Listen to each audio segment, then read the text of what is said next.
Yo arrancaré diciendo lo siguiente: ustedes nos hicieron unas preguntas. En el marco de esta intervención voy a responder las preguntas que ustedes hicieron, pero voy a usar una forma de expresarlas no ceñida exactamente a ese cuestionario. Y arranco diciendo que aquí hay una serie de antecedentes y una historia. La historia no la podemos olvidar, porque como vamos a irnos a un ámbito posible de reforma dentro de muy poco tiempo, más temprano que tarde, tenemos que aprender de esta historia para poder evitar y no repetir lo que aquí nos ha pasado. Lo primero es que hay que decir que esta entidad, específicamente Saludcop, desde hace más de 10 años venía acusando deterioro de su comportamiento, no solamente en ella, sino en las otras integrantes del mismo grupo empresarial. Los números están para la muestra, los números eran claros, señores representantes, tanto en la cartera, como en las quejas, como en los indicadores financieros. Basta recordar una sola, que es un hito. En junio del año 2009, la cartera vencida de la EPS Cafesalud superaba el 73% y la de la EPS Saludcop el 59%. Desde ese momento, nunca esa entidad volvió a tener unas cifras de cartera sana y siempre superaron el 50%. Es decir, eso no es una cosa de hoy. Lo segundo, hay que recordar que el fenómeno denominado integración vertical fue el comportamiento empresarial paradigmático de la EPS Saludcop y de ese grupo empresarial. Y fue vendido adentro y afuera de este país como un milagro. Este fenómeno, en opinión de nosotros, ayudó a incubar la enorme crisis que a la postre ha llevado a la intervención y liquidación a esta entidad aseguradora. La verdad, nosotros no vimos afuera, ni para los usuarios ni para el sistema, los grandes logros ni en eficiencia, ni en ahorros, ni en calidad, ni en libertad de escogencia. Por el contrario, nosotros sí creemos que la dificultad que hoy se tiene o que se tuvo para administrarla y para entender con transparencia los números y los procesos salieron de ese extravío. Una conclusión histórica: para nosotros no era una EPS modelo que fuera perfecta y que en virtud de una intervención es que se la hayan deteriorado. No, nosotros creemos que ya venía acusando serias dificultades y llegó a un punto de no retorno que coincidió con el momento de la intervención. Todo lo anterior también se tiene que agravar o se agravó y tiene que recordarse en esta audiencia, porque aquí estamos hablando con sinceridad de todos los rumores de corrupción y la presunta corrupción, y hago con énfasis, digo y con mayúscula, presunta, porque hasta el momento, por lo menos órganos como la Fiscalía no han dado unos veredictos o unas sentencias o unos fallos o no han llevado al estado acusatorio a esta entidad. Es presunto, pero los rumores eran muy grandes, tanto que obligó a la intervención de entidades como la Contraloría y la Superintendencia de Salud, la una con un fallo de 1.4 billones y la otra con una obligatoriedad de restitución a la liquidez del sistema de más de 600.000 millones. Esas son historias que hay que recordar. Segundo, llega el momento de la intervención. Ante esta situación problemática, ante este estado de cosas, es evidente que la única maniobra que tenía el gobierno en la mano dentro de su armamentario legítimo era la intervención. Sin embargo, esta intervención se prolongó mucho más tiempo del que debería haber tenido y no logró estabilizar los números, no la llevó a la normalidad y la mantuvo, señores representantes, en una franja de disfuncionalidad, donde debo decir una cosa: el giro directo fue lo único que permitió que esa entidad tuviera algún grado de liquidez para verterlo en el interior del sistema de salud. Al final, más por fatiga que yo creo que por convicción, se decide el gobierno a liquidar a esta entidad. Pero sí recojo algunas palabras del representante Ospina. La promesa reiterada que nos hizo el gobierno de responder por todas las acreencias o las peticiones de confianza que nos hizo el gobierno, la verdad no se están viendo reflejadas en lo que ha sucedido posteriormente.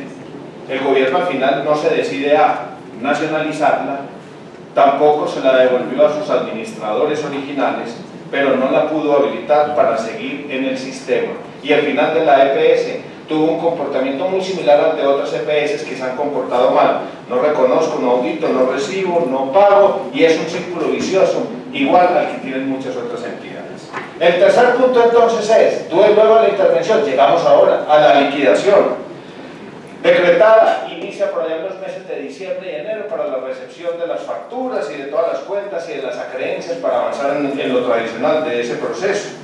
Inicialmente pareció sorprendentemente bien elaborado el proceso, hubo información, había acceso a la página, había unas metodologías bien establecidas, y el 18 de enero que se esperaba una zambra, una sonada ya en las instalaciones de Saludcom, de liquidación, no pasó nada, aparentemente todo iba bien.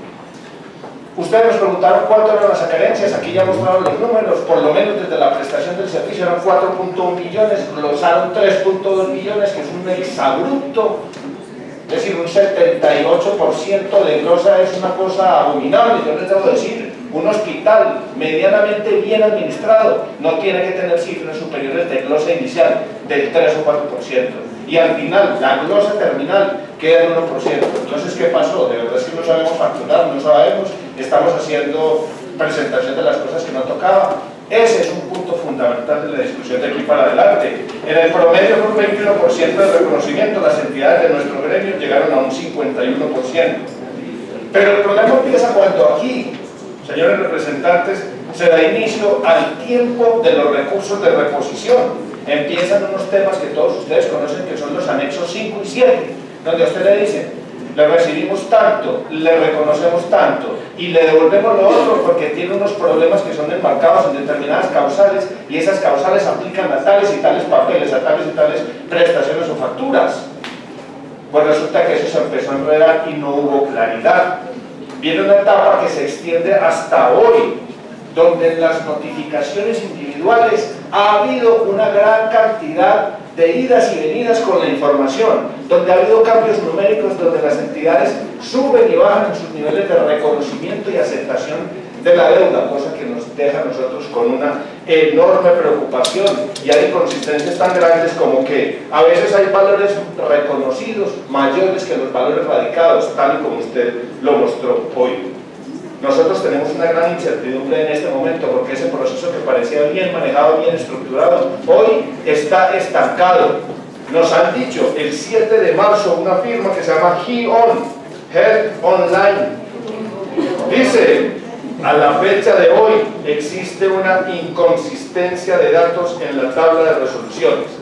El incidente será solucionado hoy con el equipo de Saludcom y liquidación. No está resuelto, doctor Oscar y doctor Palau, sigue estando allí. El impacto que eso puede tener para las instituciones es muy alto.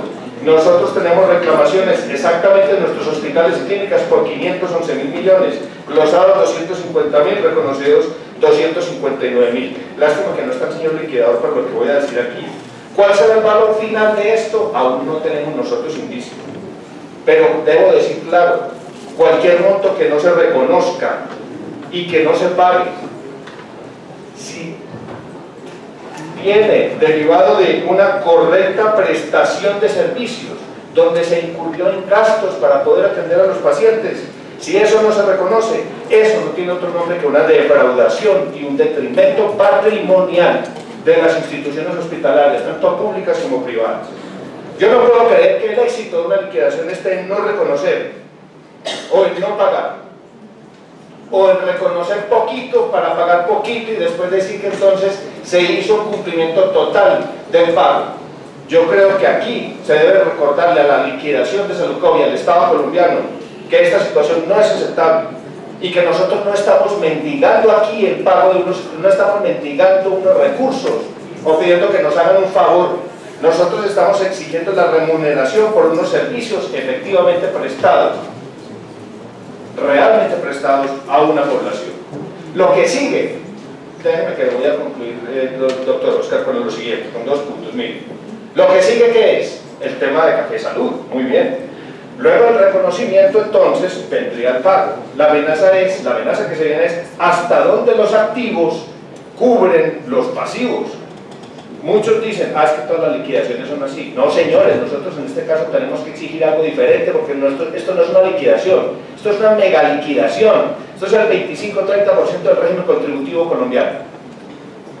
¿Cuáles son los activos? Unas EPS, Cruz Blanca, Café Salud, unas operaciones externas, otras empresas, no sé cuántas, y creo que el gobierno tampoco sabe, y una red de prestadores que no sé si al fin es o no es, o hace parte de esta masa.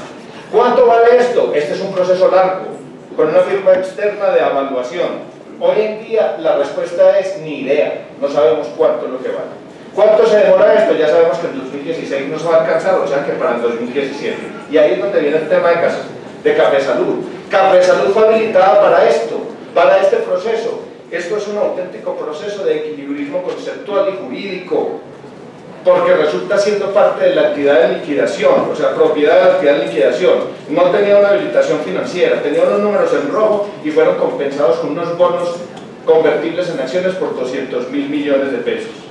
Debo decir y denunciar, arrancó con esos 200.000 teniendo una exigua liquidez en el mes de diciembre, y Café Salud, enero, febrero y marzo, debo hacer la denuncia de muchos de los prestadores en el país, no han recibido un centavo por la prestación de los servicios. La pregunta es, señores representantes, el cálculo que se tiene es que ha recibido 950.000 millones de pesos aproximadamente por cuenta de la UPC en esos 3 meses. ¿Dónde están? No ha habido ni un movimiento, ni un desembolso. ¿Qué es lo que está sucediendo? ¿Por qué esta entidad no ha empezado con el esquema de giro directo? Se siente inmediatamente el pasivo, lo que es el giro directo que tenía Saludcom al momento que tenemos hoy, de liquidez absoluta derivada de esta entidad. Nos habían dicho que el paso de una entidad a otra iba a ser atraumático.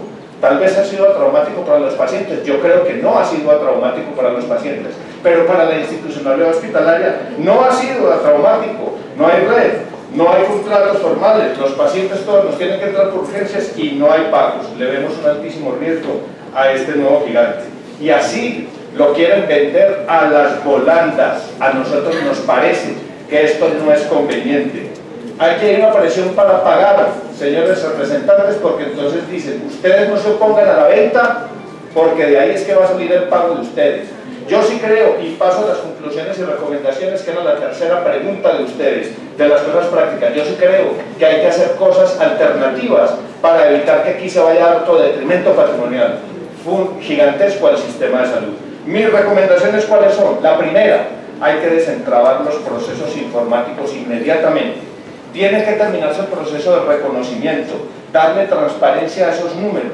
Este liquidador le tiene que explicar ampliamente a las instituciones el porqué de las fluctuaciones y tiene que permitirse un momento de reposiciones amplio y suficiente. Segunda recomendación, hay que usar la normatividad propia del sector salud. ¿Por qué estamos pegados del código marco para las liquidaciones? Si en el sistema de salud hay normatividad específica que ha adelantado el orden de los créditos o los pagos a las IPS derivados de las obligaciones de EPS en liquidación, está el decreto 050 del régimen subsidiado, está la circular 10 de la Superintendencia de Salud, que anticipa el pago de las acreencias a un tercer lugar. Después de lo laboral, tributario, entrarían las acreencias de las prestaciones de servicios, pero no, seguimos utilizando el marco general. La tercera recomendación, está en trámite la ley 077, eso cabe en el debate en este semestre, aquí ya está en la Cámara de Representantes, en la Comisión Séptima. Hay 2 puntos que pueden servir en este momento. El primero de ellos, adelantar al segundo puesto las acreencias de las IPS. Eso es uno de los artículos que viene aprobado desde el Senado. Por favor, ustedes podrían darle celeridad. Tal vez no aplique para esto, pero para las que vienen en liquidación, que van a ser muchas, sí va a aplicar. Y un punto novedoso que quiero traer acá y que tal vez ya se ha conversado con el gobierno, con ustedes, y que es un borrador en ese mismo proyecto de ley. ¿Por qué no se inventan un mecanismo financiero transitorio, similar o basado en los bonos convertibles en acciones, que le dé un mérito ejecutivo al reconocimiento de las deudas que haga la entidad de liquidación? Con eso, que pueda prestar mérito ejecutivo y que pueda ese reconocimiento ser transado en el mercado financiero y que el gobierno dé un apalancamiento financiero, un proceso de endeudamiento a través de unos títulos, unos bonos o la emisión de unos papeles. Con eso basaría las deudas y qué efecto tendría. Daría liquidez, le permitiría al sector prestador trabajar y conseguir una liquidez, pero le permitiría al gobierno y a esa entidad de Café Salud y a esa junta directiva y a ese nuevo gerente tener oxígeno, pensar, tomar mejores decisiones, darse el tiempo suficiente para saber qué es lo que se va a hacer con esa entidad. Comparto la preocupación de ustedes. Aquí también hay un tema de soberanía nacional. ¿A quién se le va a entregar esto? ¿Qué es lo que se está vendiendo aquí con estos números de esta entidad? ¿Será que acaso lo que es por lo que se está compitiendo, empujando solamente por las UPC? Termino con Café Salud y Cruz Blanca Giro Directo. Le agradezco mucho. Café Salud y Cruz Blanca tienen que ir a Giro Directo y termino con lo siguiente, doctor Oscar. Esto yo creo que hoy sí amerita una emergencia social, una declaratoria de emergencia social que permita darle usos nuevos a fuentes viejas o crear fuentes nuevas para estos problemas que tenemos nosotros acá. Van a preguntar, ¿cuál es el hecho sobreviviente? El hecho sobreviviente precisamente son las megaliquidaciones de entidades como Cafés, como Saludcom y como Caprecom. Pedimos el acompañamiento de ustedes en esa supervigilancia especial. Muchas gracias.